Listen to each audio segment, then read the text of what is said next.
last but not least, let me call up Ian Dunlop. We've heard from Ian Dunlop earlier during the discussion on Copenhagen.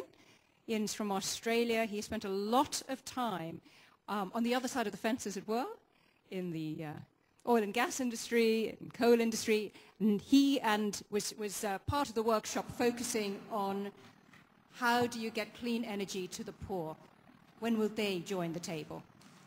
Ian. Okay, ladies and gentlemen, thank you very much for the opportunity to summarise our workshop's position. I hope my voice holds out. I spent too long in hotel rooms in air conditioning in the last month or so, regrettably. I'm standing in for our chairman, who unfortunately can't be here this afternoon.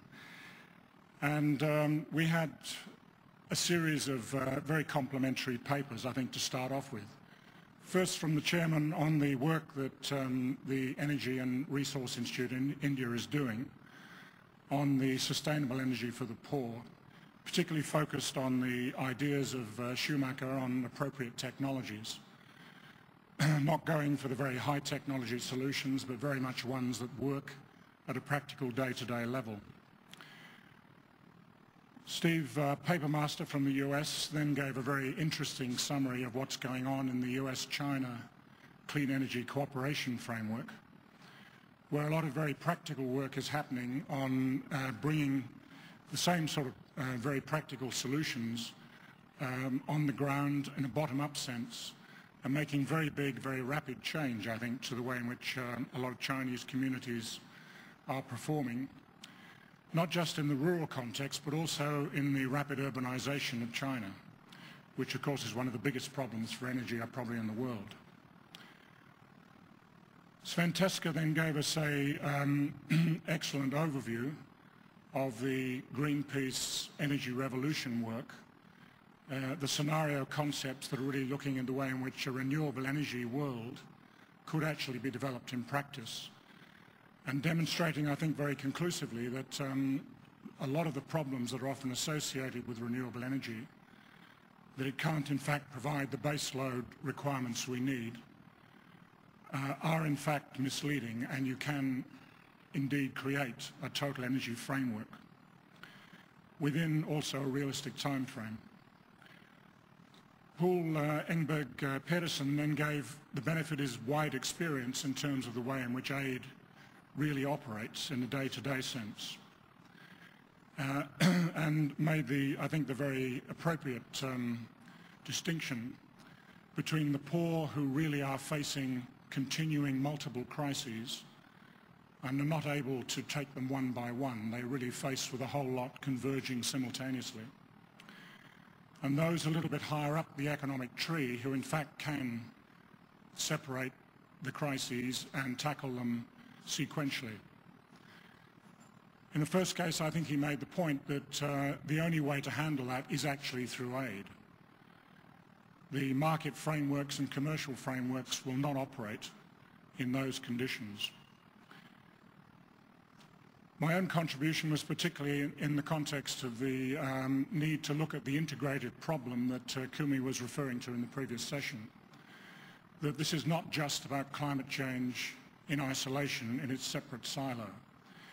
You have actually got to look at the total sustainability of the global system at the present time and humanity. And you do have the convergence of not just the question of the peaking of global oil supply, which in my view we are either at or very close to, climate change, water and food shortages, and indeed the financial crisis, all of which are interrelated. The problem, of course, with that is that it is the poor, the poorest of the poor, who really get impacted by this convergence. And the only way we're really going to get out of it is, in fact, if we look at the integrated problem and provide holistic solutions.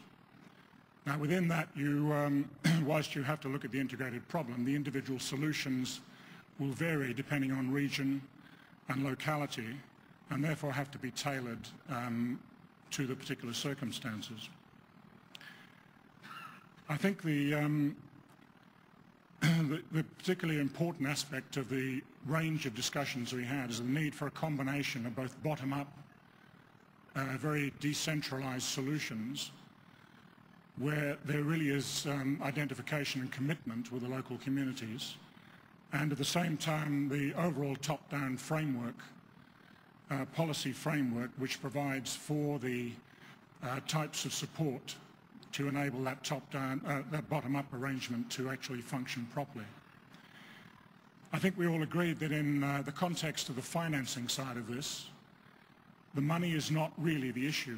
The really poor, the problems of the really poor can actually be handled with relatively small amounts of money compared with the types of changes and delivery of finance we've seen in recent months in the financial crisis.